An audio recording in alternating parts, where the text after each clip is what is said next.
Abdi sasarangan ngadamel endog gulung. Abdi Ahmad sareng Asep sasarangan minangka hiji kelompok. Tugas ieu kaitu nggampil kusabab bahan-bahanna oge kawilang babari di pelarian sareng harga teu awis. Abdi jeung Ahmad sasarengan angkat ka Bumi Asep dinten Minggu sore kanggo ngadamel endog gulung. Atos sadayana parantos disiapkeun samemehna. Kitu oge sareng parambotan masakna.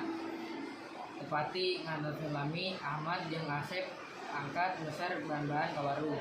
Sedangkeun Abdi ngatosan di Bumi Asep sabari nyiapkeun alat-alatna. Teu fungsi lila Ahmad jeung Asep karojol euwih ti warung.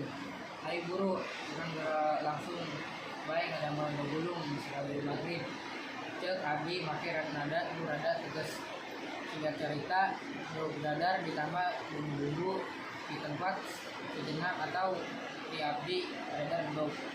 Minyak goreng ulureun katel geus panas.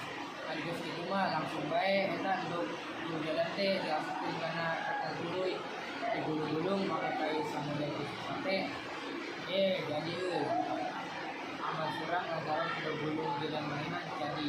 Itu oge endog gulung jeung Asep seperti ngalina ngeuna sabab digoreng saos. Sabeus eta kami endog gulung nu dikumpul difotokeun jadi bukti ka guru. Sando gulung lain di mana dinilai ku guru sabab geus diwati-wati penilaian dihitung dina kerjasama jeung hasil.